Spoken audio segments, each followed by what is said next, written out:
সাহিত্য সমাহার বাংলা গল্পের ঠেক।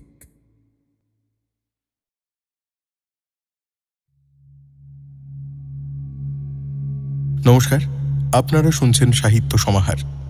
সাহিত্য সমাহারে আজ শুনবেন মানবেন্দ্র পালের ভৌতিক কাহিনী বামনের কঙ্কাল।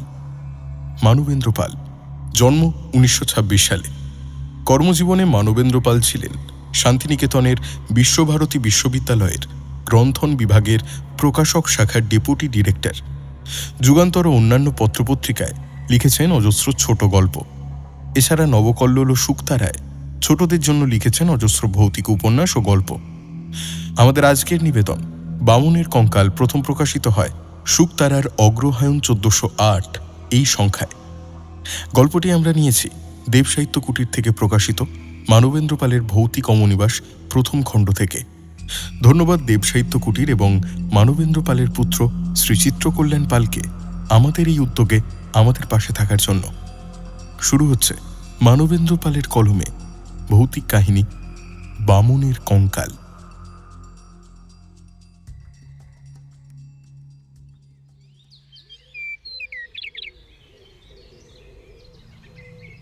বরাকর জায়গাটা পশ্চিমবঙ্গ আর বিহারের বর্ডারে। বরাকরের একদিকে কুলটি আর ওপারে কুমারডুবি। বহুকাল আগে আমার ঠাকুরদা বরাকর নদীর নির্জন প্রান্তে শালবনের কাছে একটা দোতলা বাড়ি করেছিলেন। শুনেছি প্রতি বছর তিনি সপরিবারে এখানে হাওয়া বদলাতে আসতেন। কিন্তু এখন লোকে চেঞ্জে বা হাওয়া বদলাতে বড় একটা বিহার কিংবা ছোটনাগপুরে যায় না, যায় কোনো দূর দূরান্তের প্রান্তে। সেই জন্যে নির্জন নদীর ধারে এই পূর্বপুরুষের বাড়ির প্রতি কারো আর বিশেষ কোনো আকর্ষণ নেই। নিরিবিলি জায়গাটা বর্তমানে ভয়ের জায়গা হয়ে উঠেছে। চুরি ডাকাতি খুন খারাপি কি না হতে পারে। বাড়িটায় আমি একাই থাকি। আমার পক্ষে এরকম নির্জন নির্ঝঞ্ঝাট জায়গায় ভালো। ঘর সংসার করিনি। ছোটবেলা থেকেই সাধু সন্ন্যাসীদের ওপর তীব্র আকর্ষণ। তখন থেকেই সাধু সন্ন্যাসীদের নিয়ে নানা রকমের বই পড়তাম। যতই পড়তাম ততই ওদের ওপর আগ্রহ বেড়ে যেত। তারপর আমিও একদিন বাড়ি ছেড়ে সন্ন্যাসীদের দলে গিয়ে ভিড়ে পড়লাম। কত যে সন্ন্যাসীদের সঙ্গে মিশেছি তার হিসেব নেই। কিন্তু তাঁরা কেউ আমায় পাত্তা দেননি। বলতেন, তুই ছেলে মানুষ, তোর এখনো সময় হয়নি, বাড়ি ফিরে যা, যা যা বাড়ি ফিরে যা। কিন্তু আমি বাড়ি ফিরে আসিনি। এক জায়গা থেকে প্রত্যাখ্যাত হয়ে আবার অন্য সন্ন্যাসী ধরেছি। একবার এক তান্ত্রিকের সঙ্গ পেয়েছিলাম। তিনি আবার গভীর রাতে সব সাধনা করতেন। নির্জন ভয়ঙ্কর শ্মশান ঘাটে গভীর রাত্রে একটা মড়ার ওপর বসে সারা রাত মন্ত্র জপতেন। এই সব সাধনা খুবই কঠিন। নানা রকম ভয়াবহ ঘটনা ঘটত, আর তাতে ভয় পেলেই মৃত্যু অবধারিত। অবশ্য ভয়কে জয় করতে পারলেই সিদ্ধি হয়ে ওঠা যায় মহাশক্তির অধিকারী। আমার সাধ হলো আমিও সব সাধনা শিখব। গুরুদেব, আমার অনেক দিনের সাধ, আমিও সব সাধনা শিখব। সব সাধনা কি ছেলে খেলা পেয়েছিস? বেরিয়ে যা এখান থেকে, দূর হয়ে যা। বাপরে, সে কি চড়! এক চড়ে আমার মাথা ঘুরে গিয়েছিল। ওখান থেকে চলে এসে আবার ঘুরতে ঘুরতে গ্রামের বাইরে নির্জন শ্মশানে এক বুড়িমার সন্ধান পেলাম। বুড়িমা বলছি কারণ লোকে তাকে বুড়িমা বলেই ডাকত, কিন্তু কেউ তার কাছে ঘেঁষত না। বলতো উনি নাকি ভয়ঙ্কর। অবশ্য কি ভয়ঙ্কর তা জানতাম না। শ্মশানটা ছিল একটা শুকিয়ে যাওয়া নদীর পাশে। টোপাপানা আর কলমির বনে ডাঙার গাছটা ভরে উঠেছিল। এদিকে ওদিকে মরা কুকুর, বেড়াল, ছাগল পড়ে রয়েছে। দুর্গন্ধে প্রাণটা যেন গলায় এসে আটকে যায়। পড়ে আছে শ্মশান যাত্রীদের ফেলে যাওয়া ভাঙা কলসি। একটা বিকট মরার মাথার খুলিও দেখলাম জলের ধারে পাকুড় গাছটার গোড়ায়। গাটা শিউরে উঠল। সেখানেই একটা বট গাছের নিচে বুড়িমার দেখা পেলাম। ছেঁড়া ময়লা একটা কাঁথা জড়িয়ে পড়ে আছেন। মাথায় ঝাঁকড়া ঝাঁকড়া চুল, জট পাকিয়ে গিয়েছে। সারা শরীরে মরা পোড়ানোর ছাই ভস্য মাখা। কাঁথা জড়ানো থুত্থুরে বুড়িমাকে দূর থেকে দেখে মনে হচ্ছিল যেন একটা ময়লা কাপড়ের পুঁটলি। বুড়িমাকে প্রণাম করার কিছুক্ষণের মধ্যে মনের ইচ্ছে ব্যক্ত করলাম। বুড়িমা, আমার অনেক দিনের ইচ্ছে আমি সব সাধনা শিখব, সেই জন্যই তোমার কাছে এসেছি। মরবি। বুড়িমার মুখে প্রথমেই মরার কথা শুনে উৎসাহ পেলাম খুব। বুঝলাম এখানে সাংঘাতিক কিছু ঘটলেও ঘটতে পারে। কাজেই ওখান থেকে আর নড়লাম না, ওখানেই পড়ে রইলাম। রোজ বুড়িমার কাছে গাল খাই। মরা পোড়ানো কাঠ ছুঁড়ে নির্দয়ভাবে মারেন। পিঠ ফেটে রক্ত পড়ে, তবুও নড়ি না। এমন করেই 1 মাস 2 মাস কেটে গেল। এর মধ্যেই কত রকমের ভয় পেলাম, কত রকমের বুক কাঁপানো শব্দ। এক এক সময় মাত্র 3খানা দাঁত নিয়ে বুড়িমা ভয়ঙ্কর শব্দ করে হেসে ওঠেন। কিন্তু আমি জানতাম ভয় পেলে চলবে না। ক্রমে ক্রমে মনে হলো আমার ধৈর্য দেখে বুড়িমা নরম হলেন। ভূত প্রেতের কথা কতই না শোনালেন। এই শ্মশান কতকালের জানিস? বহুকালে। লক্ষ লক্ষ চিতা জ্বলছে এই পবিত্র স্থানে। ভূত প্রেত পিশাচ কি নেই? ভূত ছাড়াও আছে গোদান, আছে বই কি। মানুষ বললে চোখে দেখা যায় না, তবুও তারা থাকে। অনেক রকমের প্রাণীর ভূত আছে যাদের বুদ্ধি মানুষের থেকে কম, কিন্তু শক্তি বেশি। এরা হলো ডাকিনী, শাকিনী। আর এক ধরনের অপদেবতা আছে, তারাও সাংঘাতিক। এদের বলে হাকিনী। মন্ত্র বলে এদের বশ করতে পারলে এদের যা করতে বলবি তাই করবে, কিন্তু একটু অসাবধান হলে এরা তোকে মেরে ফেলবে। আমি অবাক হয়ে এই প্রেত সিদ্ধ বুড়িমার কথা শুনে চলি। শ্রদ্ধার বিশ্বাস আরো বেড়ে যায়। শেষে একদিন আবার মনের ইচ্ছে বললাম, বুড়িমা, আমার অনেক দিনের ইচ্ছে আমি সব সাধনা শিখব, সেই উদ্দেশ্যেই তো আমার আশা। দূরা দূরা, আবার যদি বলেছিস ও কথা। বুড়িমা, আমার যে ওই একটি ইচ্ছে, এ জীবনে না শিখলে যে মরেও শান্তি হবে না আমার। বেশ বেশ, এত করে বলছিস যখন, ঠিক আছে, দেব দেব। তবে তবে ক্ষতি হলে কিন্তু বাঁচাতে পারবো না। সাধনা করতে গিয়ে যদি প্রাণ যায় তবে যাক। তবে যা, বাজার থেকে জিনিসগুলো কিনে নিয়ে আয়।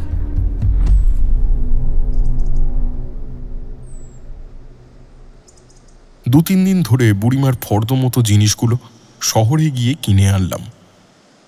কিন্তু আসল জিনিস কই? শবদেহ। শবদেহ তো আর বাজারে কিনতে পাওয়া যায় না। এই কয়েকদিনে ঘাটে একটা মড়াও আসেনি। আর মড়া এলেই বা কি, সে মড়া কি আর পাওয়া যাবে? যদি প্রবল বৃষ্টি হয়, চিতা জ্বালাতে না পেরে মড়া ভাসিয়ে দেয়, তাহলে হয়তো শবদেহ পাওয়া যেতে পারে। কিন্তু সেই সম্ভাবনাই বা কতটুকু? তাহলে কি হবে বুড়িমা? শবদেহ তো আর বাজারে কিনতে পাওয়া যায় না। তাহলে এক কাজ কর, আমি গলা টিপে মেরে ফেল, তারপর আমার মৃতদেহের ওপর বসে আমি বলছি তুই আমায় মেরে ফেল। আমার শরীরটা তাহলে সব সিদ্ধ হবে।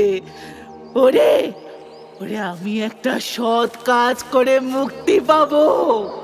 প্রথমে ভেবেছিলাম বুড়িমা বোধহয় মশকরা করছেন, কিন্তু যখন তিনি কাঁদো কাঁদো হয়ে আমার হাত ধরলেন, তখন আমার মনে হলো সেই শরীরে যেন উষ্ণতার লেশ মাত্র নেই। আমার সারা শরীরে একটা শিহরণ খেলে গেল। না না, খুন করে আমি ফাঁসি যেতে পারবো না।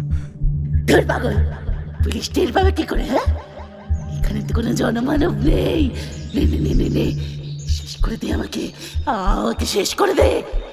বাধা দিয়ে তিনি তার সরু খসখসে চামড়ার গালটা বাড়িয়ে দিলেন। না না না না, আমি খুন করতে পারবো না। কথাটা বলে ছুটে পালানোর চেষ্টা করতেই বুড়িমা খপ করে আমার হাতটা চেপে ধরলেন। সে যে কি শক্ত হাত তা বলে বোঝাতে পারবো না। ওই থুত্থুরে জরাজীর্ণ শরীরে এত শক্তি উনি পেলেন কোথায়? যেতে হবে না, আমাকে মারতেও হবে না। আজ থেকে 3 দিন পর অমাবস্যার রাতে একটা মোড়া এসে ভিড়বে ঘাটে, তাকে নিয়েই তুই বসবি। মরা যে আসবে তা আপনি জানলেন কি করে? আমি জানতে পারি। কোথা থেকে আসবে?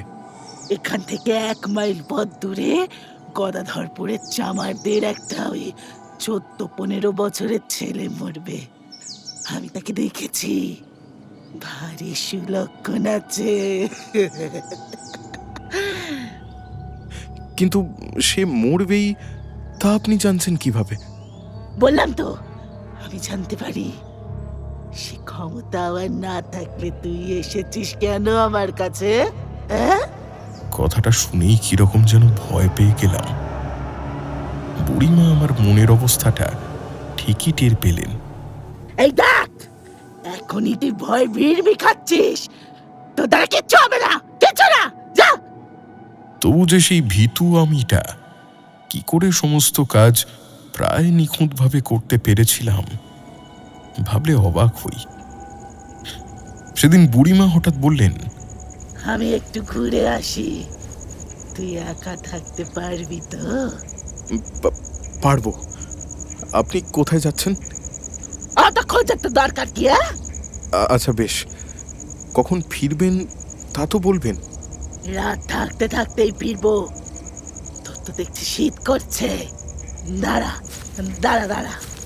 কথাটা বলেই চটের বস্তা থেকে একটা ছেঁড়া ময়লা দাগ ধরা বিছানার চাদর এনে দিলেন।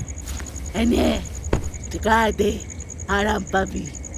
ইস মাগো, এই চাদর পেলেন কোথায়? বাবু আবার কোথায়?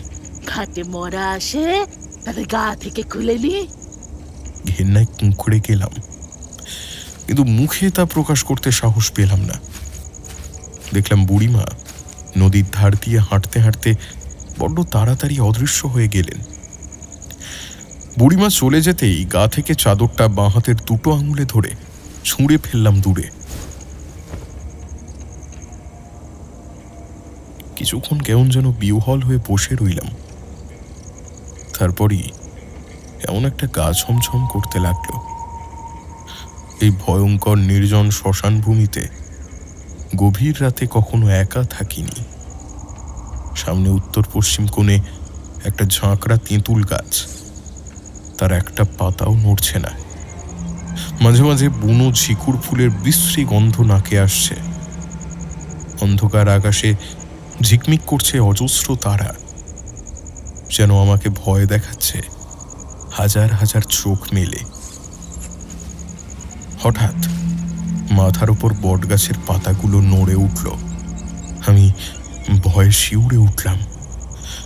যদিও জানি বড় কোনো পাখি ডানা ঝাপটালো, কিন্তু কত বড় পাখি সেটা যে এত জোরে ডানা ঝাপটাতে পারে? তখনই লক্ষ্য পড়ল নদীর ধারে সেই খুলিটার দিকে। মনে হলো খুলিটা যেন হঠাৎ খুব বড় হয়ে গিয়েছে। রোজই তো ওটাকে দেখি, এত বড় তো ছিল না। গভীর রাতে মরার মাথার খুলিও কি বড় হয়ে ওঠে? ওটা আবার কড়াতে কড়াতে আমার কাছে চলে আসবে না তো?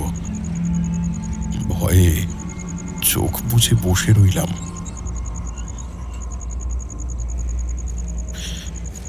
রাত প্রায় 3টের সময় বুড়িমা ফিরে এলেন।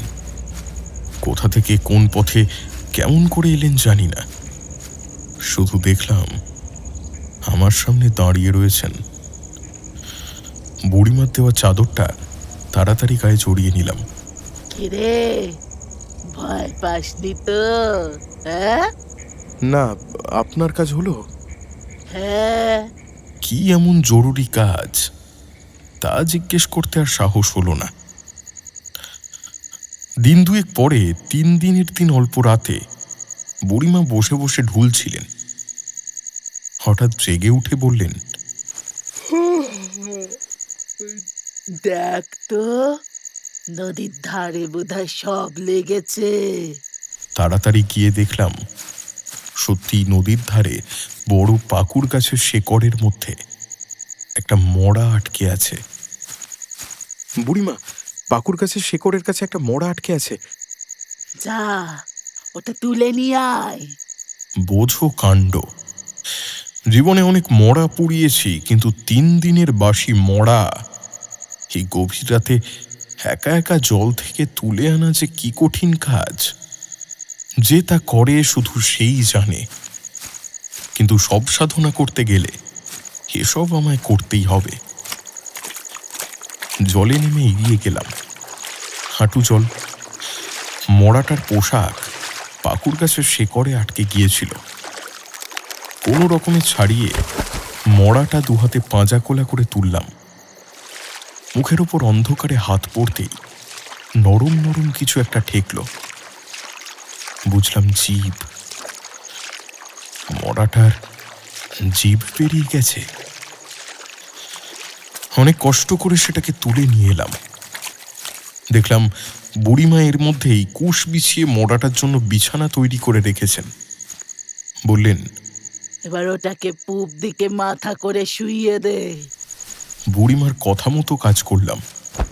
আচ্ছা, মানে জিভ বেরিয়ে গেছে কেন? বোধহয় কেউ গলা টিপে মেরেছে।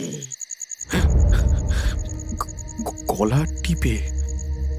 একটা 14-15 বছরের ছেলেকে গলা টিপে মারল কে? কথাটা শুনে কেন জানি না বুকটা ছ্যাঁত করে উঠল।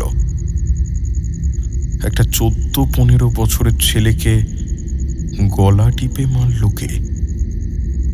একটা গভীর সন্দেহ বুকের মধ্যে খোঁটা দিতে লাগলো। অত ভাবিস না, ছোড়াটা সৎ গতি হয়ে গেল। নে নে নে, এবার ওর মুখে এলাচ, লবঙ্গ, কর্পূর, পান আর একটু মদ দে। নে। সবই এনে রাখা হয়েছিল। মৃতের মুখে একে একে সব দিলাম। এবার ওটাকে উপুর করে দে। দেহটাকে দুহাতে আঁকড়ে ধরে উপুর করে দিলাম। এরপর সারা পিঠে চন্দন মাখানো, পায়ের তলায় আলতা দিয়ে ত্রিকোণ চক্র আঁকা, আরও কিছু কিছু আনুষ্ঠানিক কাজকর্ম করে গেলাম। তারপর বুড়িমার আদেশ মতো ওটার পিঠে কম্বল চাপিয়ে ঘোড়ার মতো তাতে চেপে বসলাম। বুড়িমা মোড়াটার হাত পা শক্ত করে বেঁধে দিলেন। এবার যা যা মন্ত্র বলছি চোখ বন্ধ করে আওড়াবি। দেখিস, ভয় পাস না যেন। ভয় পেলেই মরবি। নে বল, ওম ফট। ওম ফট।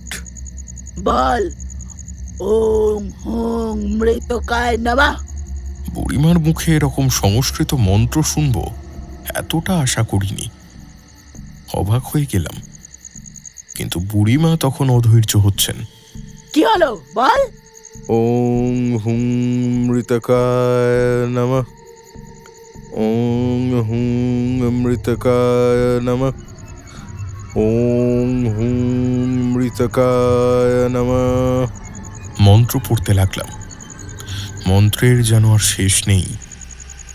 মন্ত্র জপতে জপতে একসময় চোয়াল ধরে এলো, গলা শুকিয়ে গেল, তবু মন্ত্র জপেই চললাম।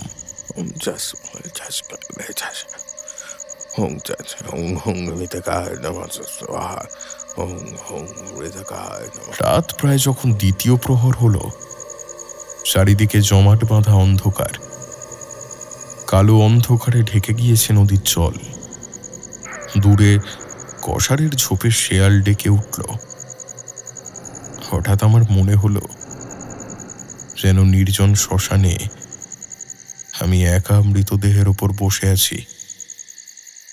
বুড়িমা নেই। জানি ভয় পেলে চলবে না, তাই মন শক্ত করে মন্ত্র আউড়ে চললাম। তারপরেই মনে হলো মড়াটা যেন থরথর করে কাঁপছে। শুনেছি এরকম অবস্থায় সব উপরে বসা সাধককে ছিটকে ফেলে উঠে বসে, কিন্তু না, পড়ে গেলে চলবে না। সেই ভয়ঙ্কর পরিস্থিতির কথা কল্পনা করে সিদ্ধির প্রথম ধাপে পৌঁছেই সবের ওপর থেকে লাফিয়ে নেমে ছুটে পালালাম শ্মশান থেকে।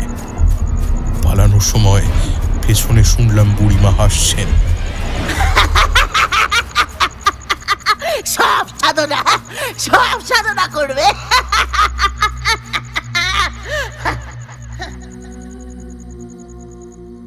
আমার সব সাধনার এখানে ইতি, আর কখনো মুখ হইনি। আমার জীবনের ও যেন এক অন্য ইতিহাস। এখন নিরিবিলিতে আমার ঠাকুরদার এই পরিত্যক্ত দোতলা বাড়িতে একাই থাকি। জায়গাটা নির্জন। কিছু আদিবাসীদের ঘর রয়েছে, তারা চাষবাস করে। একটা ছোটখাটো মুদির দোকান রয়েছে, ওরই একপাশে সবজি আনাজ এসব বিক্রি হয়। এরাই হলো আমার বর্তমান প্রতিবেশী। চিরদিন সাধু সন্ন্যাসীদের পেছনে ঘুরেছি, কাজেই লোকালয় আমার ঠিক পছন্দ নয়। পৈতৃক টাকা পয়সাও কিছু রয়েছে, তাই নিয়ে একা একা বেশ আছি। তবে বড্ড অলস জীবন। কিছু করতে চাই, কিন্তু সেটা চাকরি বাকরি বা ব্যবসা বাণিজ্য নয়, অন্য কিছু। কিন্তু সেই অন্য কিছুটা যে ঠিক কি, সেটা আর ভেবে পাই না। এমন সময় একদিন দুপুরে খেয়ে দিয়ে বিশ্রাম করছি, একটা ঘটনা ঘটল। আমার এখানে বড় একটা কেউ আসে না, তাই কে এলো ভাবতে ভাবতে নিচে গিয়ে দরজা খুলতেই দেখি একজন স্বাস্থ্যবান লম্বা চওড়া সন্ন্যাসী দাঁড়িয়ে রয়েছেন।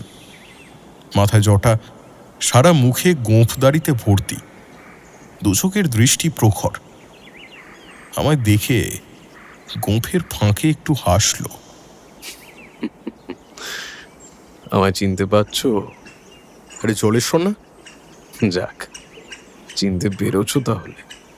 চিনতে একটু সময় লেগেছে বটে। জলেশ্বরকে সাদরে ওপরে নিয়ে এসে বসালাম। আমি যখন সাধু সন্ন্যাসীদের সঙ্গে নানা জায়গায় ঘুরে বেড়াচ্ছি, তখন সেই দলে জলেশ্বরও ছিল। বাঙালি সাধু, তাই ভাব হয়ে গিয়েছিল খুব। জলেশ্বর চালাক চতুর আর কাজের লোক, তবে দোষের মধ্যে বড্ড বদমেজাজি।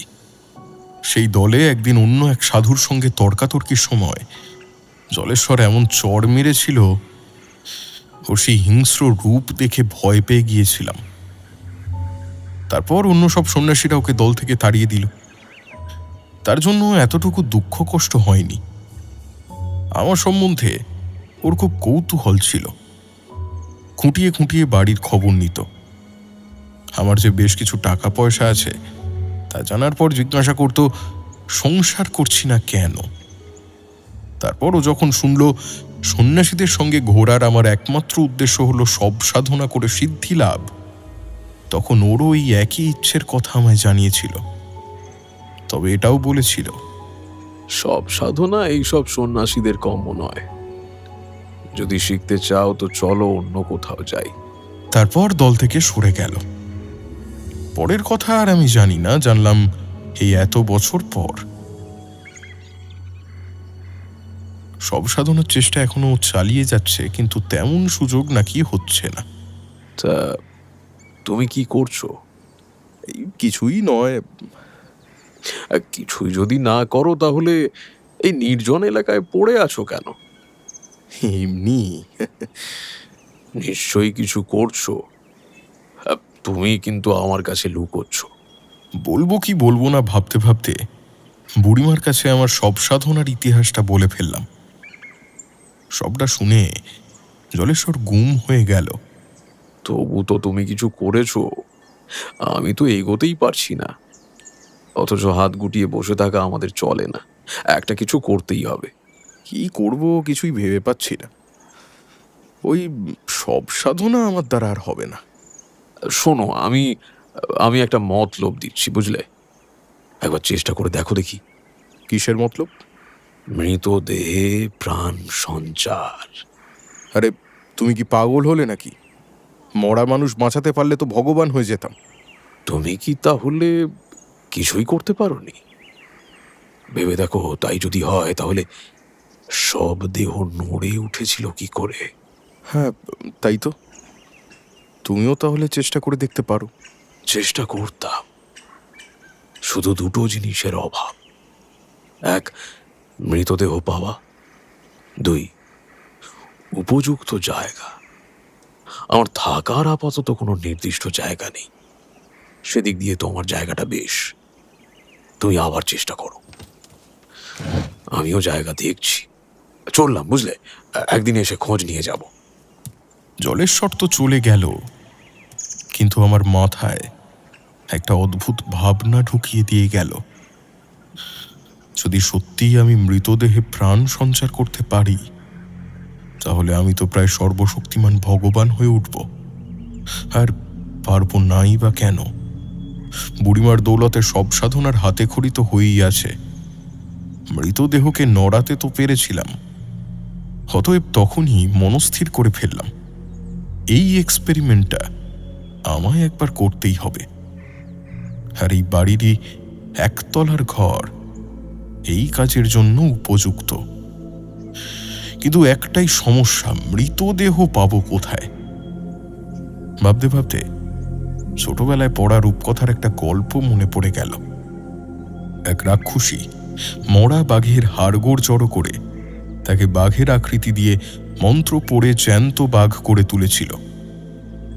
হঠাৎ আজ মনে হলো, হাড় জোড়া দিয়ে জ্যান্ত বাঘ করার মন্ত্রগুলো কি নিতান্তই কল্পনা?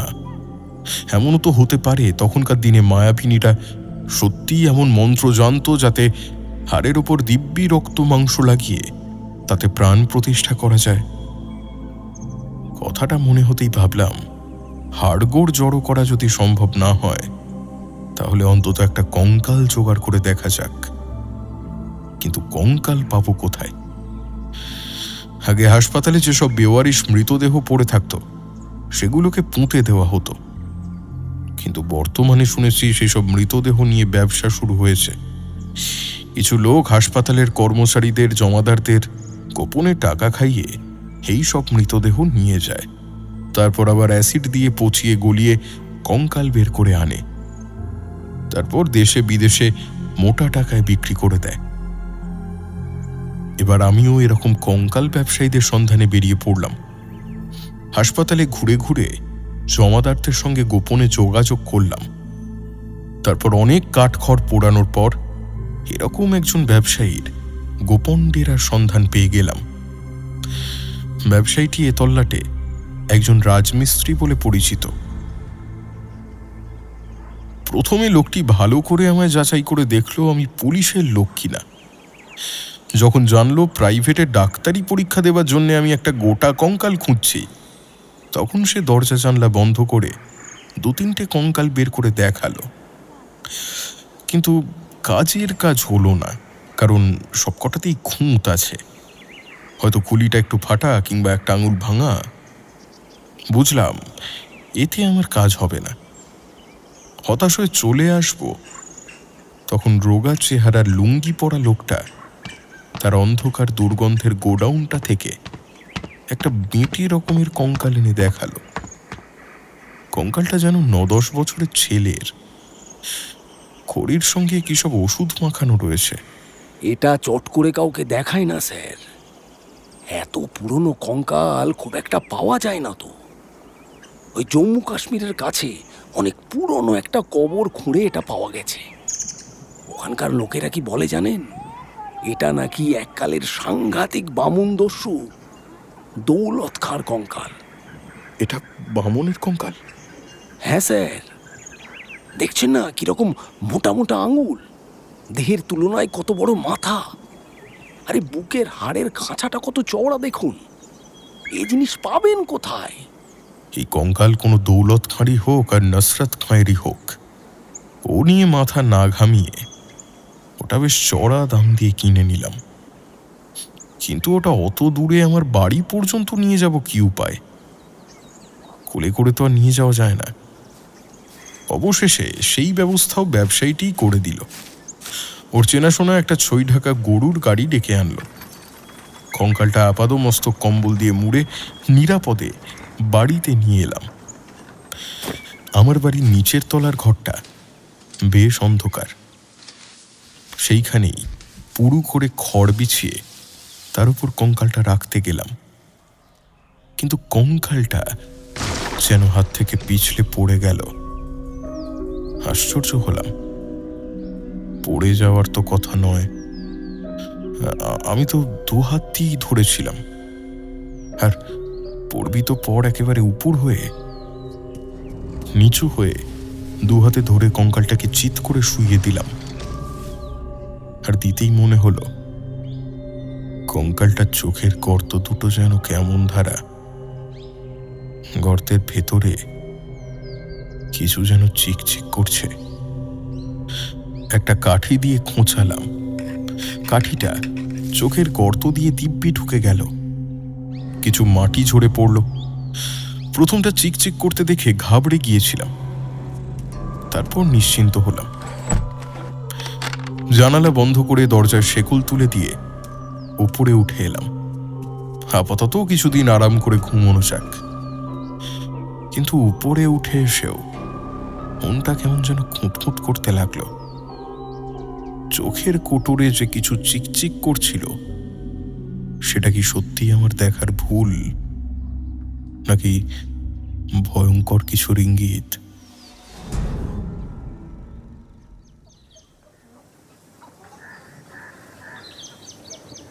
পরের দিনই প্রয়োজনীয় জিনিসপত্র যা যা বুড়িমার কাছ থেকে শিখেছিলাম সেগুলো কেনার জন্য শহরে গেলাম। সবের বদলে কঙ্কালের ওপর বসার জন্য হরিণের চামড়ার আসনের ব্যবস্থাও করা হলো। তারপর একটা বিশেষ দিন দেখে শাস্ত্রমতে প্রচুর পরিমাণ মাংস ভাত খেলাম। রাত্রেও খাবারের কোনো ত্রুটি রাখলাম না। তারপর রাতের অন্ধকারে কঙ্কালটা দু হাতে পাঁজা কোলা করে নদীতে গিয়ে স্নান করিয়ে আনলাম। কঙ্কালটা আকারে ছোট হলেও বেশ ভারী, বইতে বেশ কষ্টই হচ্ছিল। যা হোক, কোনো রকমে বাড়ি এনে পরিষ্কার করে রাখা শুকনো কাপড় দিয়ে মুছে দিলাম। তারপর কুশের বদলে খড়ের বিছানায় বুড়িমার শেখানো মতো কঙ্কালটাকে পূব দিকে মাথা করে উপুড় করে শুইয়ে দিলাম। মনে পড়ল কঙ্কালটা আমার হাত থেকে উপুড় হয়েই পড়েছিল। সর্বাঙ্গে চন্দন মাখিয়ে দিলাম। কেবলমাত্র হাড়ের ওপর কি চন্দন মাখানো যায়?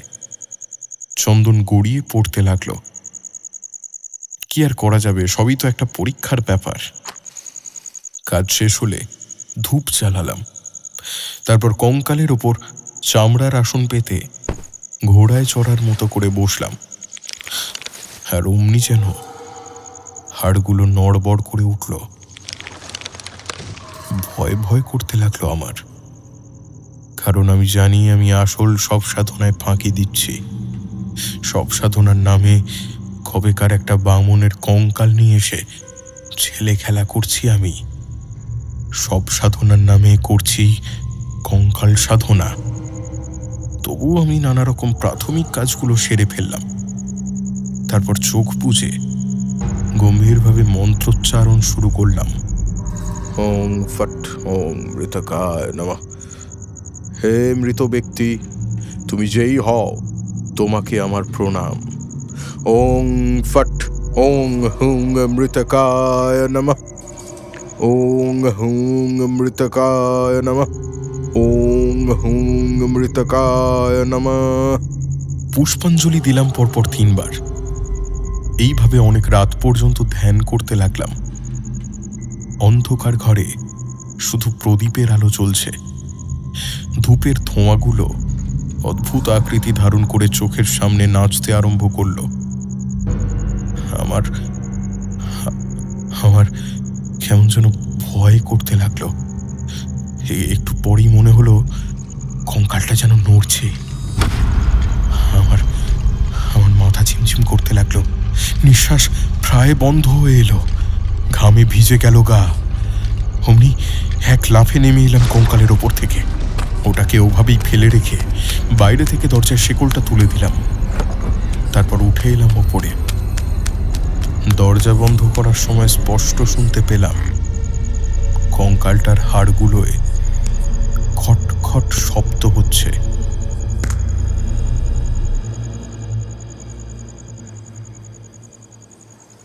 আজকাল ও ঘরে আর ঢুকি না বটে, কিন্তু কি একটা তীব্র আকর্ষণ আমাকে ওই ঘরের দরজা পর্যন্ত টেনে নিয়ে যায়। আর এই আকর্ষণটা তীব্রতর হয়ে ওঠে সূর্য ডোবার সঙ্গে সঙ্গে। একদিন বেলা তখন পড়ে এসেছে, নিচের তলাটা এরই মধ্যে অন্ধকার। নিজের অজান্তেই আমি সেই ঘরের দরজার সামনে গিয়ে দাঁড়ালাম।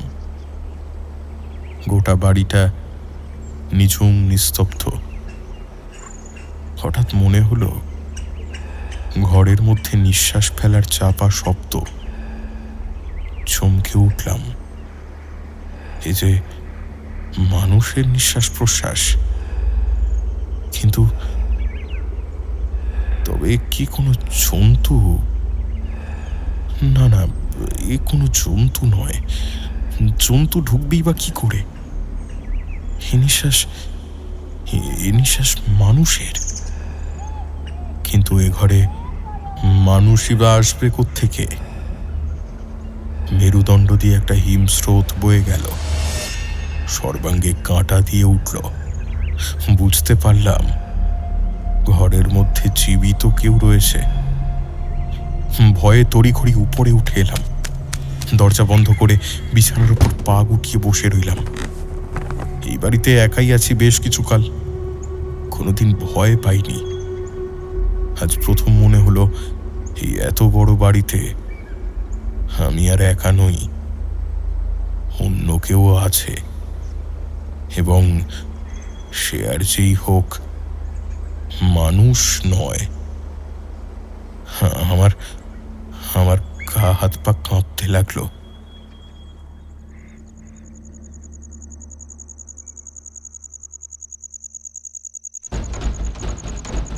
সাধারণত মাঝরাতে আমার ঘুম ভাঙে না, কিন্তু সেদিন ঘটল ব্যতিক্রম। অনেক রাতে ঘুম ভেঙে গেল। মনে হলো মাথার কাছে বন্ধ জানালাটা বাইরে থেকে কেউ খোলার চেষ্টা করছে। চমকে উঠে বসলাম। চোর নাকি? নিঃশ্বাস বন্ধ করে কান পেতে রইলাম। কিছুক্ষণ কোনো শব্দ নেই। তারপরেই আবার শব্দটা হলো। কেউ যেন জানালার পাল্লা ধরে টানছে। কে কে? সেই রাত্রে আর ঘুম হলো না। কে এসেছিল দোতলার জানালায়? কেনই বা জানালা খোলার চেষ্টা করছিল? কিছুই বুঝতে পারলাম না।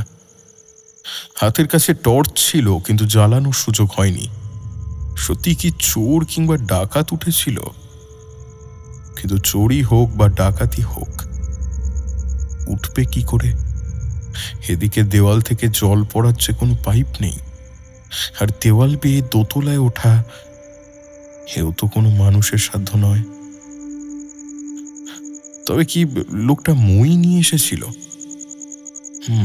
তা হতে পারে, কিন্তু তাহলে নামার সময় লাফ দিয়ে পড়ল কেন?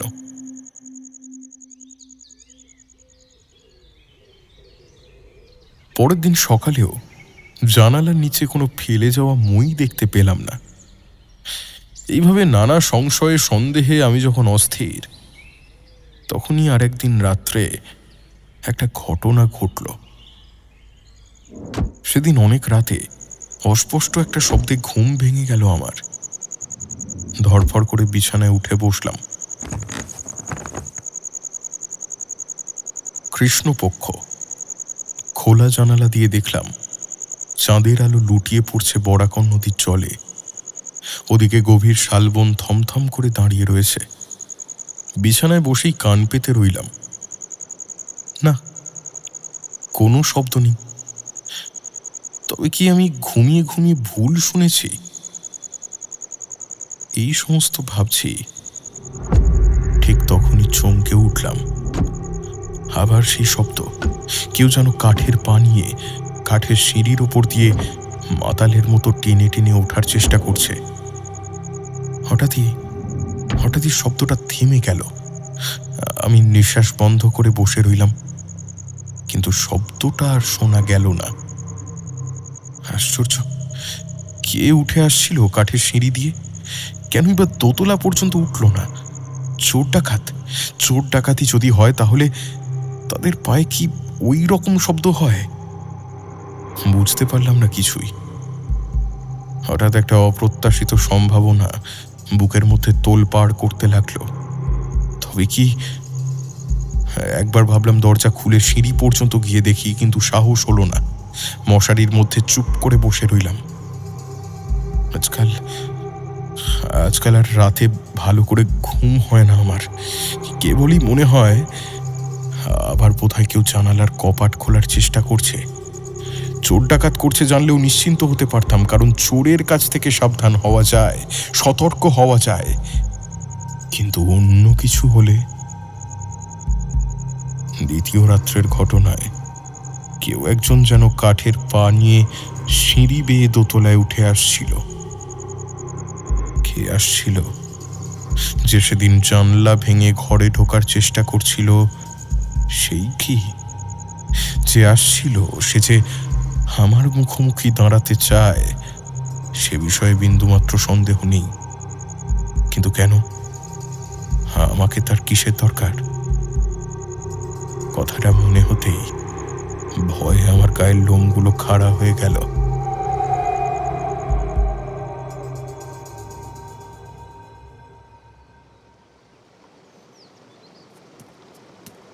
পরের দিন সকালেই নিচের ঘরে গিয়ে দেখি দরজা তেমনই শেকল তোলাই রয়েছে, কিন্তু খিড়কির দরজাটা খোলা।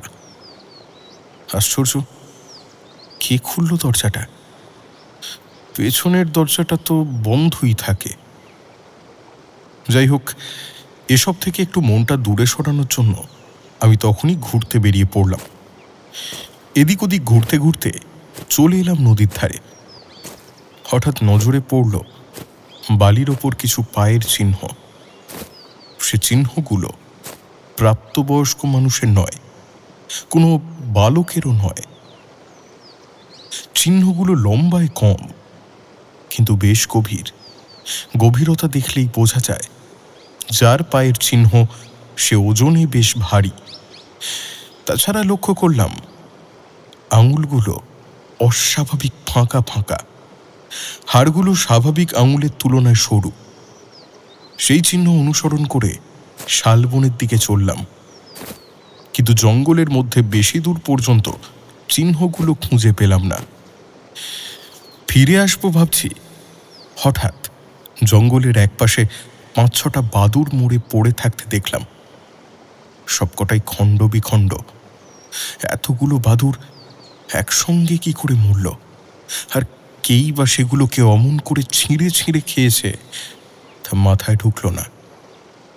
পরিষ্কার বুঝতে না পারলেও কেমন একটা সন্দেহ মনের মধ্যে খোঁচা দিতে লাগলো।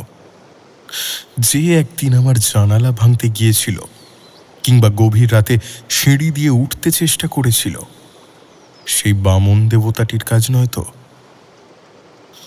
এতদিন নির্জনে বাড়িতে একা একা ছিলাম বেশ, কি কুক্ষণে যে জলেশ্বর এসে আমার মাথায় মরণ খেলার নেশাটা ঢুকিয়ে দিয়ে গেল।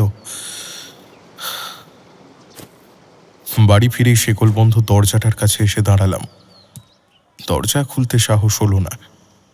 জানালাটা একটু ফাঁক করে দেখলাম কঙ্কালটা খড়ের বিছানায় দিব্যি শান্তভাবে শুয়ে রয়েছে। দিন কয়েক পরের ঘটনা। দিনটা ছিল রবিবার। আমার বাড়ি থেকে মাইলখানেক দূরে বাজারের দিকে যেতে যে ভাগ হয়ে যাওয়া রাস্তাটা একটা বাঁক নিয়ে শালবনের দিকে গেছে, সেই মোড়ে পৌঁছতেই দেখলাম লোকজনের জটলা। সবারই চোখে মুখে একটা আতঙ্কের ছাপ। ভাবলাম সাত সকালে কি এমন ঘটল? একে ওকে জিজ্ঞাসা করে যা জানলাম তা রীতিমতো ভয়ঙ্কর। গত রাতে কয়েকজন লোক শালবনের পাশ দিয়ে মড়া নিয়ে খবরখানার দিকে যাচ্ছিল।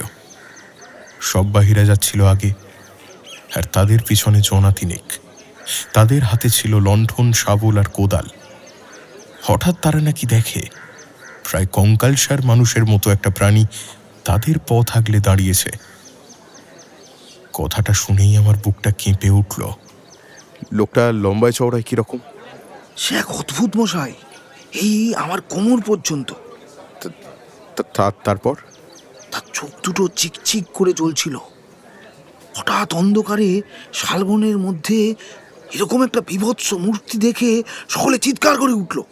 অদ্ভুত প্রাণীটি অমনি লাফ দিয়ে মরার মাচায় উঠে মরাটাকে টেনে নিয়ে গিয়ে বনের মধ্যে অদৃশ্য হয়ে গেল। সবাই সচক্ষে দেখেছে মশাই।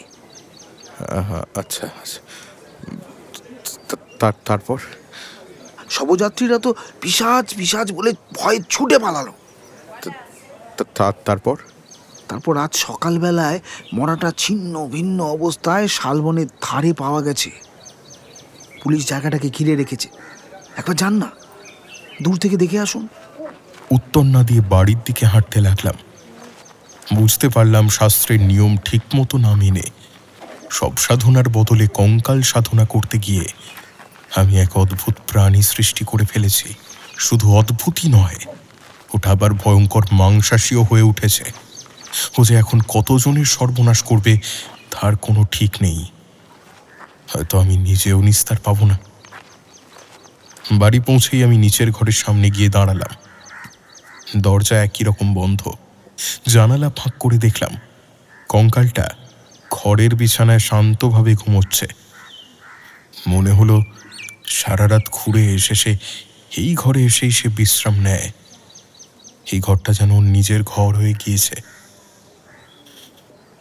সেদিন সকালবেলায় পাড়ার মুদির দোকান থেকে চাল ডাল কিনতে গেলাম। দেখি কয়েকজন বসে গম্ভীরভাবে কি নিয়ে আলোচনা করছে।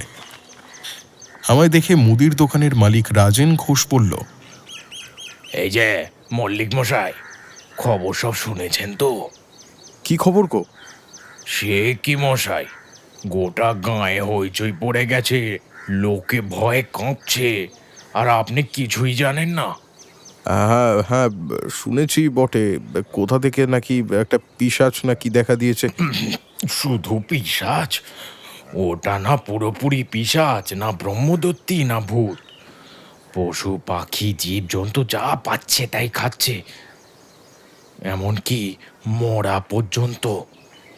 এবার তো জ্যান্ত মানুষ ধরে ধরে খাবে মশাই।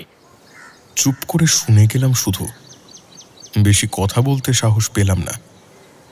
কিন্তু মারাত্মক খবরটা দিল রেশন দোকানের কমল গড়াই। আমার স্ত্রী, বুঝলেন, সেদিন ঘোষেদের বাড়ি থেকে ফিরছিল। তা আপনার বাড়ির কাছে আসতেই দেখে একখানা কঙ্কাল, হাত দুয়েক লম্বা, জ্যান্ত কঙ্কাল। সে তো তারপর পড়ি কি মরি করে বাড়িতে ফিরেছে, আর তারপর থেকে ধুম জ্বর। আমি তো প্রথমে ভেবেছি কি দেখতে কি দেখেছে, কিন্তু এখন তো দেখছি। আমার বাড়ির কাছে? হ্যাঁ, আপনি কিন্তু মশাই একটুখানি সাবধানে থাকবেন। চুপচাপ বাড়ি ফিরে এলাম। বিকেলের দিকটায় আকাশ কালো করে মেঘে ছেয়ে ফেলল। সেই সঙ্গে শুরু হলো ঝড়। জানালা বন্ধ করতে গিয়ে দেখি ছাদের বারান্দায় আমার পোশাক শুকোতে দিয়েছিলাম, ঝড়ের দাপটে উড়ে যাচ্ছে সেটা।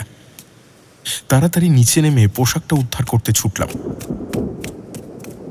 প্রচণ্ড ঝড়ের মধ্যে বাড়ি ফিরে দোতলায় উঠতে যাচ্ছি, হঠাৎ একটা শব্দে তাড়াতাড়ি থামের আড়ালে লুকিয়ে পড়লাম। দেখলাম কঙ্কালটা সিঁড়ি দিয়ে নেমে আসছে। ভাগ্যিস আমি ওপরে ছিলাম না। অদ্ভুত আকৃতির কঙ্কালটা তার দেহটা টানতে টানতে আর বিরাট মাথাটা নাড়াতে নাড়াতে কোণের ঘরের দিকে এগিয়ে যাচ্ছে। হঠাৎ পিছন ফিরে তাকালো। আমি যতটা সম্ভব সতর্ক হয়ে নিজেকে লুকোনোর চেষ্টা করলাম। ভয়ে নিঃশ্বাস প্রশ্বাস পর্যন্ত বন্ধ। নিজের হৃদস্পন্দন নিজের কানেই শুনতে পাচ্ছি। ধীরে ধীরে আবার কঙ্কালটা চলে গেল। এবার হয়তো ও নিজেই শেকল খুলে ঘরে ঢুকবে। ও ও তাহলে দোতলাতে উঠতে আরম্ভ করেছে। এইটা এইটা আরো বেশি ভয়ের ব্যাপার। ও আমাকে খুঁজছে, কিন্তু কেন? আমার সঙ্গে গল্প করার জন্য নিশ্চয়ই নয়। আমার হাত পা হিম হয়ে এলো। এরপর একা এই বাড়িতে এই মূর্তিমান আতঙ্কটির সঙ্গে থাকবো কিভাবে? আর না থেকেই বা যাবো কোথায়? চিরকালই আমি লোকালয় থেকে দূরে থেকেছি, কিন্তু একটা কথা ভেবে পাচ্ছি না, কঙ্কালটা এমন হিংস্র হয়ে উঠল কেন? এর পিছনে কি কোনো ইতিহাস আছে? যার কাছ থেকে এটা কিনেছিলাম সে বলেছিল এটা নাকি এককালের সাংঘাতিক বামন দস্যু দৌলত খাঁর কঙ্কাল। সেটা সেটা কতকাল আগের কথা? কি এমন সাংঘাতিক কাজ করেছিল দৌলত খাঁ? ভাবলাম ওর ইতিহাস আমায় জানতেই হবে, আর এটা জানাতে পারে সেই ব্যবসায়ীটি। সেই দিনই তার সঙ্গে দেখা করতে রওনা দিলাম।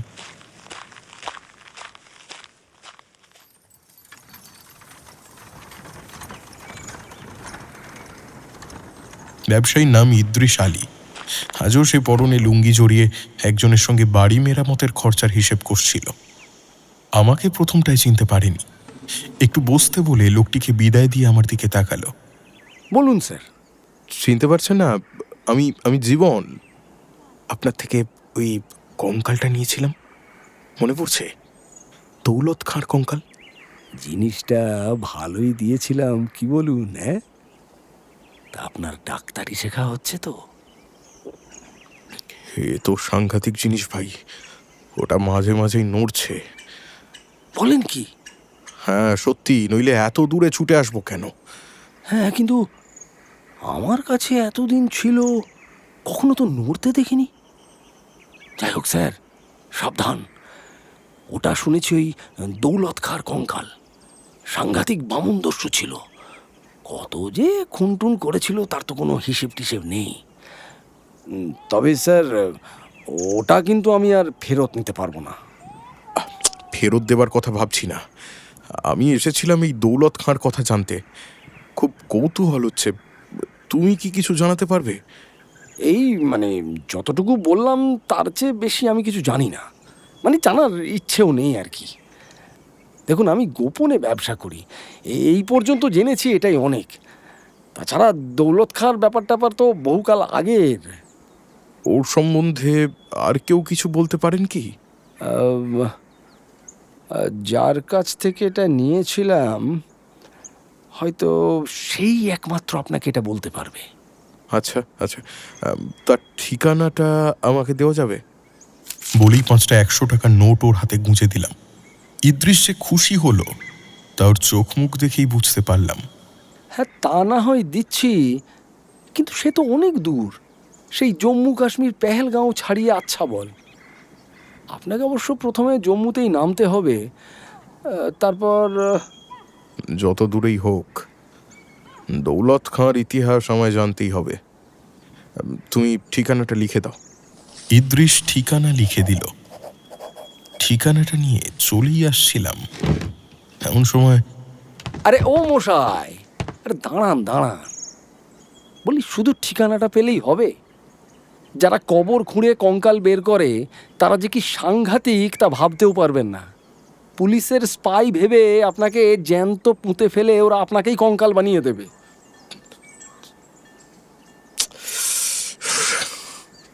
তাহলে তাহলে এখন উপায়?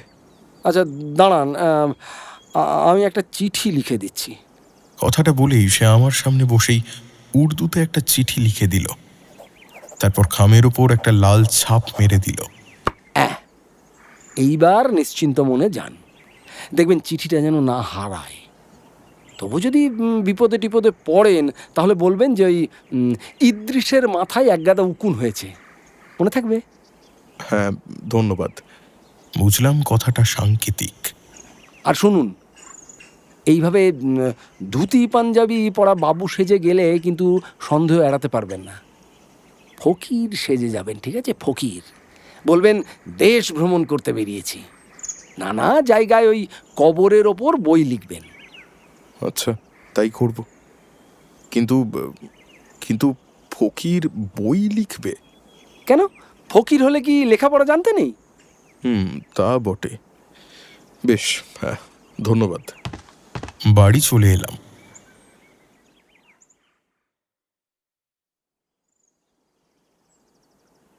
ফকির সন্ন্যাসী সাজা আমার পক্ষে কোনো বড় ব্যাপার নয়।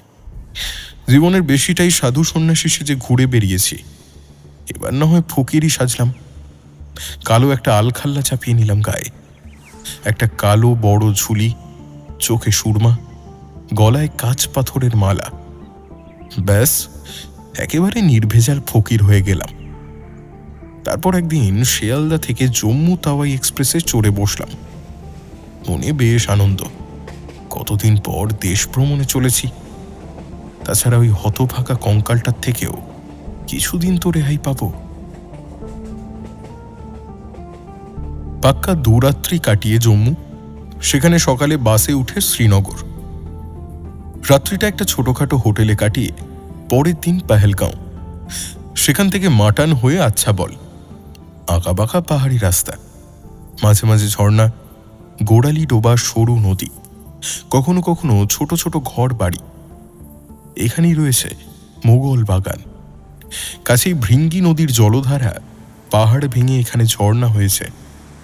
আর এখানেই 1640 খ্রিস্টাব্দে শাহজাহান কন্যা মোগল উদ্যান তৈরি করিয়েছিলেন, যার সুন্দর সবুজ লনে স্বপ্নের মতো কেয়ারি করা অজস্র রং বেরঙের ফুলের মাধুর্য ছড়িয়ে রয়েছে।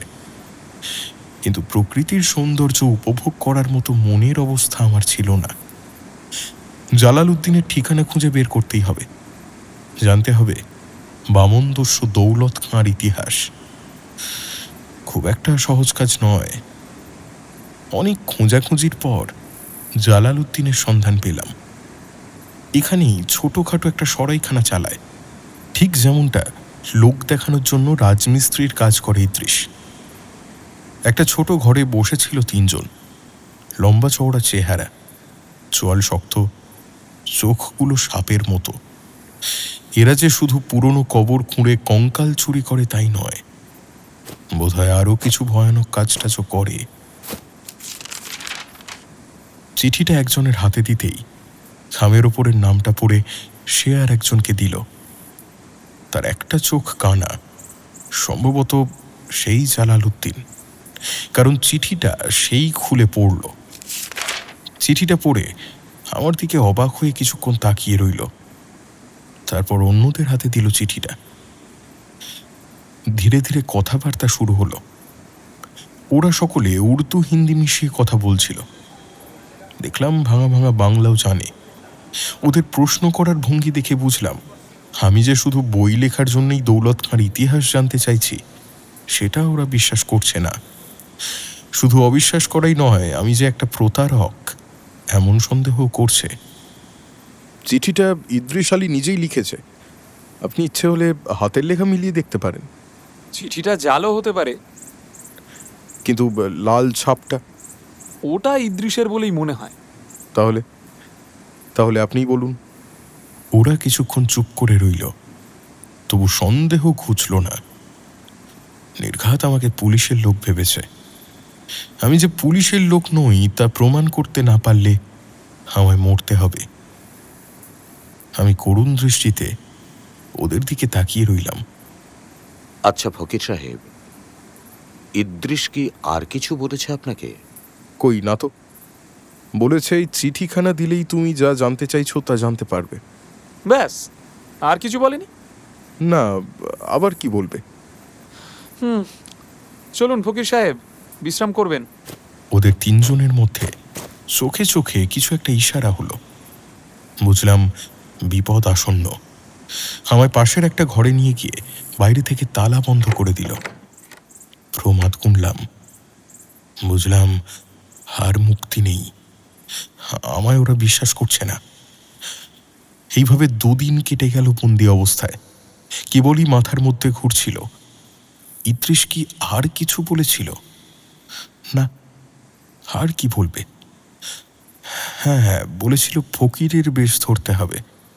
তা তো আমি ধরেছি, কিন্তু আর তো কিছু বলেনি। সেদিন দুপুরবেলা ওদের একজন ঘরে ঢুকে বলল, কি ফকির সাহেব, কি মতলবে এসেছো খোলাখুলি বলো তো। ইদ্রিসের চিঠিতেই তো লেখা আছে। ওই চিঠি তো জাল। না, জাল নয়। জাল যদি নাই হয় তাহলে ইদ্রিস আর কি বলেছে বলো। না, ও আর কিছু বলেনি। তাহলে তুমি ধাপ্পাবাজ, আর ধাপ্পাবাজের শাস্তি কি জানালা দিয়ে তাকিয়ে দেখো। দেখলাম দুজন লোক একটা জায়গায় কোদাল দিয়ে মাটি কোপাচ্ছে। হায় ভগবান, ওরা কি আমারই কবর খুঁড়ছে নাকি? লোকটা দরজায় তালা বন্ধ করে চলে গেল, আর আমি আসন্ন মৃত্যুর কথা ভেবে গুম হয়ে বসে রইলাম। কি কুক্ষণে যে ওই বামনের কঙ্কালটার ইতিহাস জানতে এসেছিলাম, এর চেয়ে বুঝি ওটার হাতে মরণও ভালো ছিল আমার। তবু অন্তত নিজের বাড়িতে তো মরতে পারতাম। কিন্তু ইদ্রিস যেন আরও কিছু একটা বলেছিল, কিছুতেই মনে পড়ছে না। হ্যাঁ হ্যাঁ হ্যাঁ, বলেছিল চিঠি পড়েও যদি ওরা বিশ্বাস না করে তাহলে বলো। কি যেন বলতে বলেছিল? ইদ্রিসের কি একটা রোগ হয়েছে, উদ্রি, বিরমি, মাথার গন্ডগোল। না না না না, রোগ টোগ নয়। তাহলে যে কি, তা কিছুতেই মনে পড়ল না। সামান্য একটা কথা ঠিক সময়ে কিছুতেই মনে না পড়লে তার যে কি অপরিসীম যন্ত্রণা, তা আমি হাড়ে হাড়ে টের পাচ্ছিলাম। এমন সময় দরজা খুলে তিনজনই ঢুকলো, হাতে ছোড়া। ফকির সাহেব, শোনো, তোমরা শোনো। হ্যাঁ, আমার মনে পড়েছে, ইদ্রিস কিছু একটা বলেছিল। আমি ঠিক মনে করতে পারছি না। আমায় দয়া করে একটু সময় দাও। না, তুমি মিথ্যেবাদী। কথাটা বলে একজন আমার চুলের মুঠি ধরতেই আমার স্মৃতির দরজা হুট করে খুলে গেল। মনে পড়েছে, ইদ্রিস বলেছিল ওর মাথায় এক গাদা উকুন হয়েছে। ব্যাস, যেই এ কথা বলা অমনি যেন জোঁকের মুখে নুন পড়ল। হ্যাঁ ফকির সাহেব, ক্ষমা করবেন আমাকে, আমাদের ভুল হয়ে গেছিল। তারপর সে আমার দারুণ খাতির, খাওয়া দাওয়া, আদর আপ্যায়ন সেসব মিটলে জালালউদ্দিন দৌলত খাঁর সুদীর্ঘ ইতিহাস আমার শোনাতে শুরু করল। অনেক দিন আগে একবার নেপালের রাজা হিমালয়ের কাছে গাড়োয়াল রাজ্য আক্রমণ করেন। গাড়োয়াল রাজ যুদ্ধে পরাস্ত হয়ে নিজের রাজ্য ছেড়ে পালিয়ে যান। নেপালিরা রাজপ্রাসাদ দুর্গ দখল করে অকথ্য অত্যাচার চালাতে থাকে।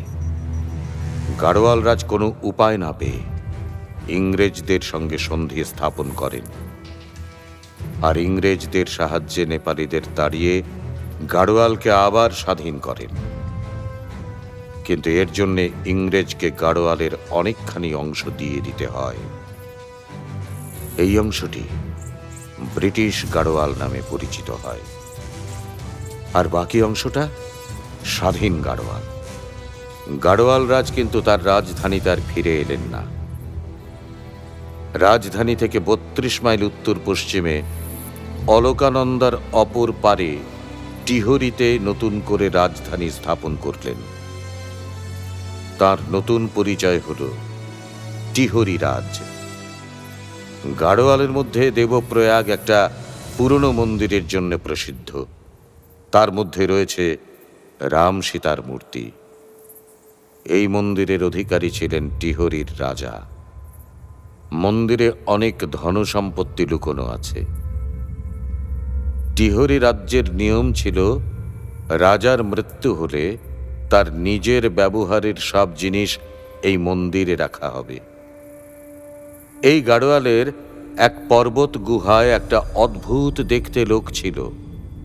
আকারে বেঁটে, মাথাটা দেহের তুলনায় অনেক বড়।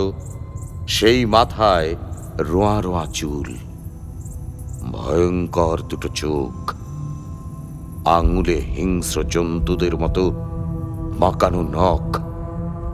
সে লোকালয়ের ভিড়ে বড় একটা আস্তানা, জীবজন্তু মেরে খেত, ক্ষুদে রাক্ষস জাতীয় আর কি। যারা তাকে দেখেছিল তারা ওর নাম শুনলেই ভয়ে পালাতো।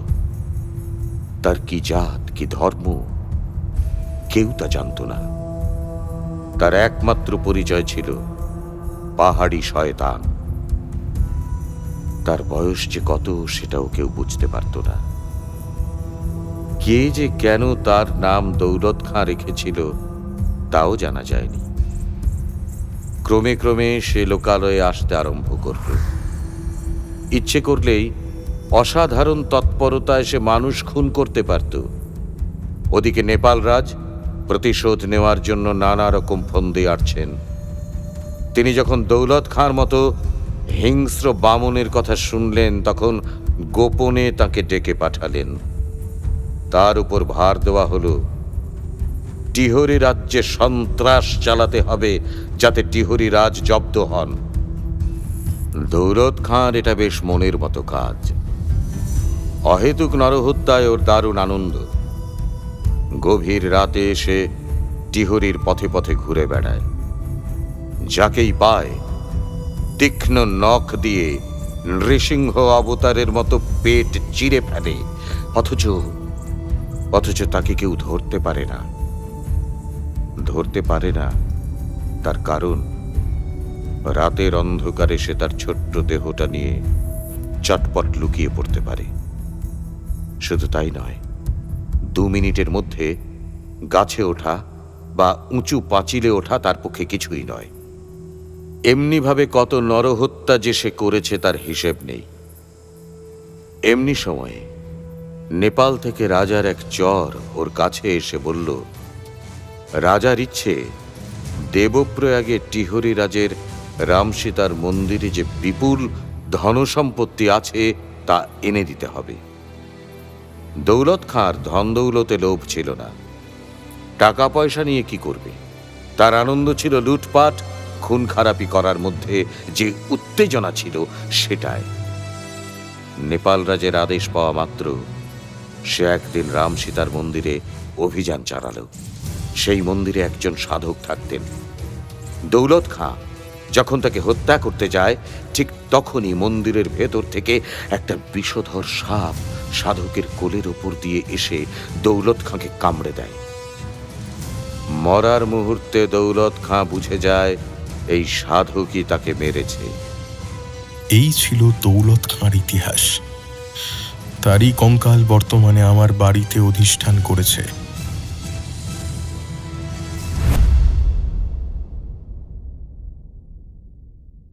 এক বুক দুর্ভাবনা নিয়ে ফিরে এলাম নিজের বাড়িতে। কঙ্কালটা কেন যে এত ভয়ঙ্কর, হিংস্র, বুঝতে আর বাকি রইল না। এও বুঝলাম, যেহেতু একজন সাধক তার মৃত্যুর কারণ, সেজন্যই দৌলত খাঁর হাত থেকে আমার কিছুতেই নিষ্কৃতি নেই। অথচ দিনের পর দিন দৌলত খাঁর কঙ্কালের সঙ্গেই আমায় থাকতে হবে। কিভাবে ওটার হাত থেকে নিষ্কৃতি পাবো তা কিছুতেই ভেবে পেলাম না। এখানে পৌঁছানোর পরদিনই শহরে গিয়ে মিস্ত্রি ডেকে এনে দোতলা সিঁড়ির মুখে আর প্রত্যেকটা জানালায় মোটা গ্রিল বসিয়ে দিলাম। এতে খানিকটা নিশ্চিন্ত হলেও পুরোপুরি নিশ্চিন্ত হতে পারলাম না। লোহার গ্রিল দিয়ে চোর ডাকাত ঠেকানো যায়, কিন্তু আধুনিক গেট গ্রিল কি প্রেতাত্মাদের ঠেকাতে পারে? আমি গ্রামের মানুষ, ভূত প্রেতের বহু ঘটনা জানি। তখনই একটা উপায় মাথায় খেলে গেল। বাঁশঝাড় থেকে একটা কাঁচা বাঁশ কেটে এনে তার দুপ্রান্ত খানিকটা পুড়িয়ে নিলাম। তারপর বাঁশটা একতলায় সিঁড়ির মুখে আড়াআড়ি করে ফেলে রাখলাম। শুনেছি কোনো অশরীরীর ক্ষমতা নেই এই বাঁশ ডিঙিয়ে যাওয়ার। আরও খানিকটা নিশ্চিন্ত হয়ে ঘরের দরজায় কোলাপসিবল গেট গ্রিল বন্ধ করে একরকম স্বেচ্ছাবন্দী হয়ে বসে থাকি। রান্না থেকে আরম্ভ করে সব ব্যবস্থাই দোতলায় করে নিয়েছি। ঠিক করেছি, খুব দরকার না হলে নিচে আর নামছি না। ভেবেছিলাম এই দুর্ভেদ্য দুর্গে এবার আমি নিশ্চিন্তে রাত কাটাতে পারবো, কিন্তু পারিনি। প্রায় রাত্রিতে আমার ঘুম ভেঙে যায়। শুনতে পাই একতলার বারান্দায় কেউ যেন দাপিয়ে বেড়াচ্ছে, অনেকটা খাঁচায় বদ্ধ হিংস্র পশুর মতো। কেউ যেন বারবার দোতলায় ওঠার চেষ্টা করছে, কিন্তু পারছে না। আমি নিঃশ্বাস বন্ধ করে পড়ে থাকি বিছানায়। তারপরই খিড়কির দরজা খোলার শব্দ পাই। কেউ যেন বেরিয়ে যায় বাড়ি থেকে। ব্যাস, তারপর বাকি রাতটুকুর জন্য কিছুটা নিশ্চিন্ত হই। ও এখন পথে ঘাটে জঙ্গলে শিকার খুঁজে বেড়াবে, কিন্তু এভাবে আর কতদিন? এমনই সময় একদিন দুপুরে হঠাৎ জলেশ্বর এসে হাজির। দাড়িগোঁফের জঙ্গল থেকে সাদা দাঁতগুলো বের করে হাসছে। এই লোকটাকে কেন জানি না আমি আর সহ্য করতে পারি না। লোকটা নিষ্ঠুর, হিংসুটে, বদমেজাজি, এমনকি মতলববাজও। আমার কত টাকা পয়সা আছে তা জানতে বেশ কৌতূহলী। তবুও আমার এই দুঃসহ নিঃসঙ্গতার মধ্যে ও যখন এসে দাঁড়ালো, তখন একটু খুশি হলাম। সিঁড়ির মুখে বাঁশটা দেখে জলেশ্বর বলল, এখানে আবার বাঁশ কেন? হ্যাঁ, ওটা সরিয়ে রাখতে হবে। জলেশ্বর ওপরে এসে কাঁধের ঝুলিটা বিছানায় রেখে দুপা তুলে জাঁকিয়ে বসল। আমি ওকে এই কদিনের ভয়ঙ্কর অভিজ্ঞতাটার কথা বলবো কিনা সেটাই ভাবছিলাম। ও যা সাংঘাতিক লোক, হিংসায় জ্বলে মরবে, আর ওর হিংসার ফল আমার পক্ষে ক্ষতিকরই হবে। আবার না বলেও থাকতে পারছিলাম না। নিজের কৃতিত্বের কথা সকলেই জাহির করতে চায়। বলবো কি বলবো না ভাবছি, শেষ পর্যন্ত জলেশ্বরই পথ পরিষ্কার করে দিল। তোমার দরজায় কোলাপসিবল গেট কেন? আরে, জানলাতেও তো গ্রিল দেখতে পাচ্ছি। চোরের উৎপাত হচ্ছে নাকি? চোর ডাকাত নয় ভাই, আরো আরো ভয়ঙ্কর। শোনো তবে। নিজেকে আর সামলাতে পারলাম না, হুড়হুড় করে বলে গেলাম সমস্ত ঘটনা। শুধু বললাম না দৌলত খাঁর কাহিনী। সব শুনে জলেশ্বরের চোখ দুটো যেন জ্বলে উঠল। বলো কি হে? জলেশ্বর কঙ্কালটা দেখতে চাইল। ওকে নিয়ে নিচের ঘরে গেলাম। ও কিছুক্ষণ ওটা দেখল, তারপর ওপরে এসে বসল। এ তো সাংঘাতিক জিনিস। বামনের কঙ্কাল তো পাওয়াই যায় না।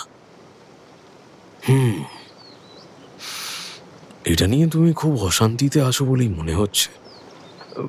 এটা না হয় তুমি আমাকে দিয়ে দাও, বুঝলে?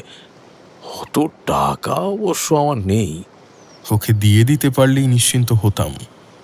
দিয়ে দেওয়াই বোধহয় উচিত ছিল, কিন্তু কেন যেন ওকে দিতে মন সায় দিল না।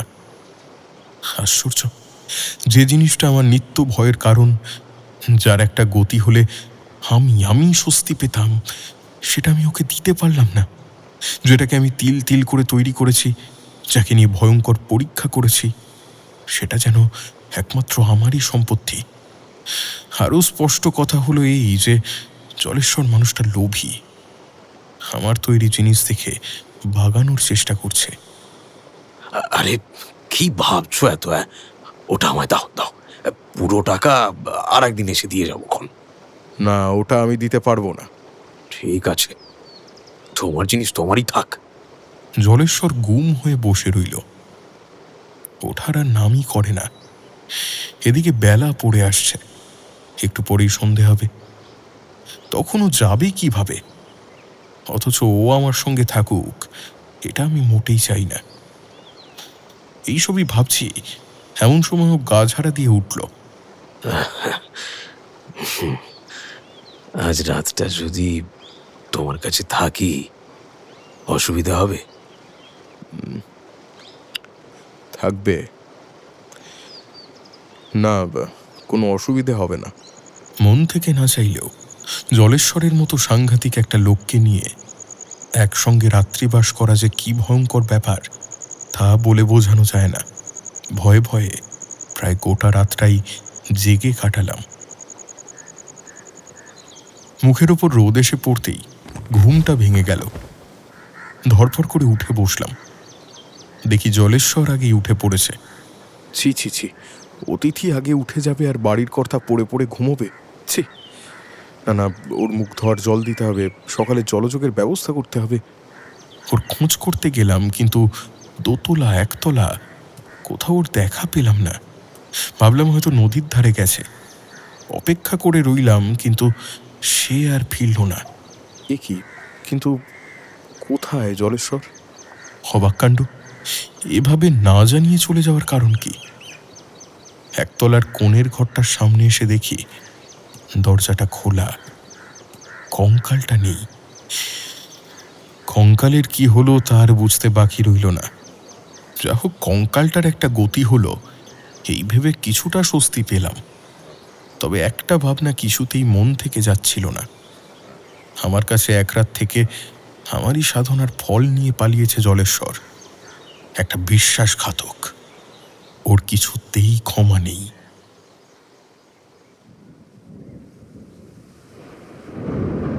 কেটে গেছে বেশ কিছুদিন, জলেশ্বরের আর দেখা নেই।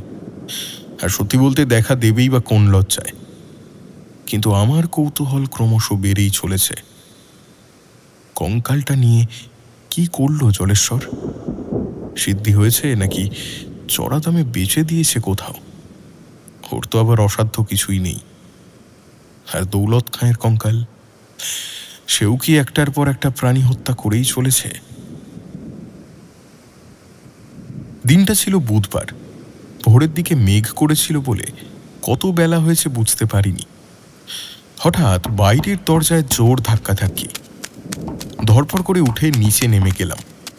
দেখলাম মুদির দোকানের রাজেন ঘোষ, রেশন দোকানের কমল গড়াই, আরও বেশ কয়েকজন লোক জড়ো হয়েছে দরজার সামনে। উত্তেজনায় তাদের মুখ থমথম করছে। কি ব্যাপার? একটা ডেড বডি পড়ে আছে। Dead body? আজ্ঞে হ্যাঁ। কার? তা তো জানি না।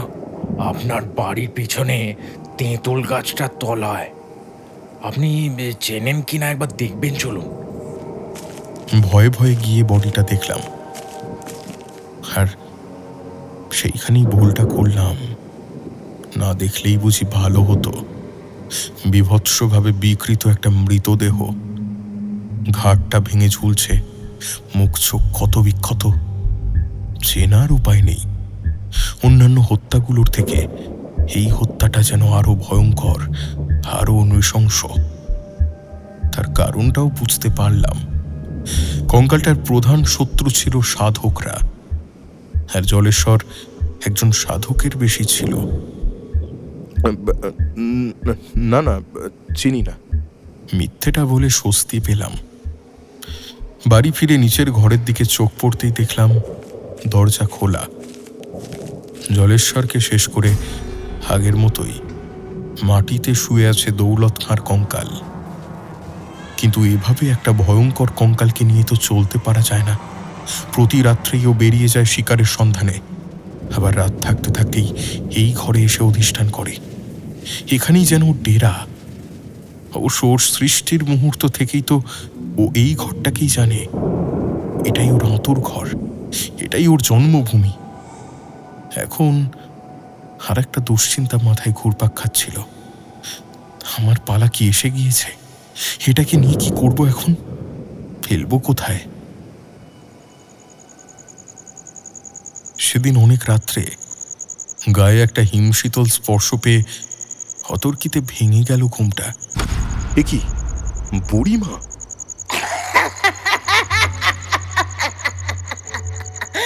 কি এত ভাবছিস? ওটা আমাকে দিয়ে যা, গতি করে দেব। ধরপড় করে উঠে বসলাম। বুড়িমা যেন ভোজবাজির মতো মিলিয়ে গেছেন।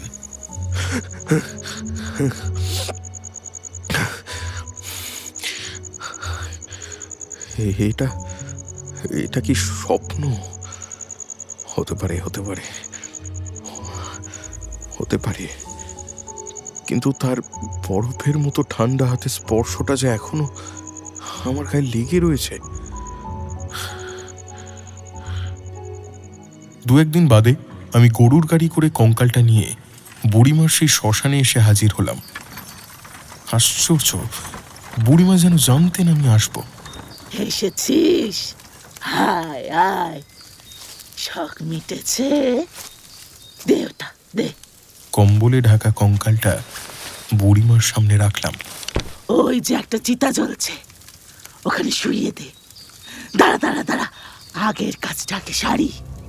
বুড়িমা একটা কাঠ দিয়ে কঙ্কালটার মাথায় জোরে একটা আঘাত করলেন। অমনি কঙ্কালটার খুলি ফেটে চারিদিকে একরাশ কালো কালো পোকা ছড়িয়ে পড়ল। ভয় পাস না, এবার দে, চিতা তুলে দে, যা। সেই কথা মতো চিতার আগুনে দিয়ে দিলাম কঙ্কালটা। সঙ্গে সঙ্গে বামুনের সেই কঙ্কালটা ধোঁয়ার কুণ্ডলি পাকিয়ে অদৃশ্য হয়ে গেল।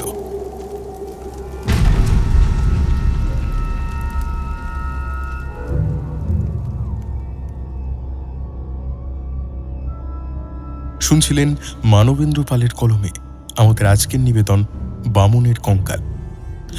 আজকের গল্পের সূত্রধার এবং গল্প পাঠে তথা জীবনের চরিত্রে আমি আকাশ, জলেশ্বরের চরিত্রে কৌশিক ব্যানার্জি, ইদ্রিসের চরিত্রে অনুপম ভট্টাচার্য, জালালউদ্দিনের চরিত্রে উৎপল সরকার, জনৈক ভদ্রলোকের চরিত্রে প্রসেনজিৎ, রাজানের চরিত্রে ঋদ্ধিমান, কমলের চরিত্রে সুব্রতী বণিক, অজ্ঞাত পরিচয় ব্যক্তির চরিত্রে সৌরভ, সাধুর চরিত্রে কৌশিক, তান্ত্রিকের চরিত্রে আকাশ এবং বুড়িমার চরিত্রে তৃষা। আজকের গল্পের শ্রুতিনাট্য রূপদানে চিন্ময়, শব্দগ্রহণে শ্যামলোক স্টুডিও এবং সাহিত্য সমাহার স্টুডিও, শব্দ সংযোজনে ফিনিক্স অডিওভার্স থেকে প্রিয়াঙ্কা, আবহ নির্মাণে ঋদ্ধিমান এবং প্রচার অঙ্কনে রৌনক। কেমন লাগলো আমাদের নিবেদন অবশ্যই কমেন্ট সেকশনে লিখে জানাতে ভুলবেন না। গল্প ভালো লেগে থাকলে লাইক, শেয়ার, সাবস্ক্রাইব এবং হাইপ বাটনে ক্লিক করে অবশ্যই আমাদের পাশে থাকবেন। সাহিত্য সমাহারকে চাইলে আপনারা আর্থিকভাবে সাহায্য করতে পারেন ডেসক্রিপশনে দেওয়া ইউপিআই আইডির মাধ্যমে। সাহিত্য সমাহারকে ফলো করুন ফেসবুক, ইনস্টা এবং স্পটিফাইতে। লিঙ্ক দেওয়া রয়েছে আমাদের ডেসক্রিপশন বক্সে। আজ তাহলে এই পর্যন্তই। আগামী সপ্তাহে ফিরছি ভিন্ন স্বাদের আরেকটি গল্প নিয়ে। সকলে ভালো থাকুন, সুস্থ থাকুন আর শুনতে থাকুন সাহিত্য সমাহার।